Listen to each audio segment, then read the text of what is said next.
Alam mo ba na sa Hacienda Luisita sa Tarlac, may mga treasure hunter na nakakita ng mga kaluluwa ng samurai?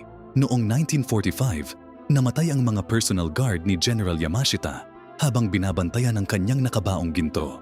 Hanggang ngayon, nakikita pa rin sila ng mga tao. Suot nila ang kanilang traditional armor, hawak ang mga katana. Pero ang pinaka nakakagulat, tuwing full moon, lumilipat ang lokasyon ng mga treasure sites. Mga security guard sa area, naririnig nila ang tunog ng sword fighting sa walang laman na bukid.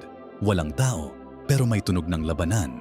Sa thermal imaging, nakikita nila ang mga military formation na gumagalaw, pero walang physical na katawan. May 3 treasure hunter na naging successful sa paghahanap ng ginto. Pero pagkatapos, nagsasalita na sila ng classical Japanese na hindi nila natutuhan. Sinasabi nila, kailangan mong dumaan sa Bushido trials para makuha ang ginto. Pero may kapalit. Hindi mo na maalala kung paano mo nakuha ang mga artifact na dala mo pa uwi. Totoo kaya na may mga samurai spirit pa ring nagbabantay sa Hacienda Luisita?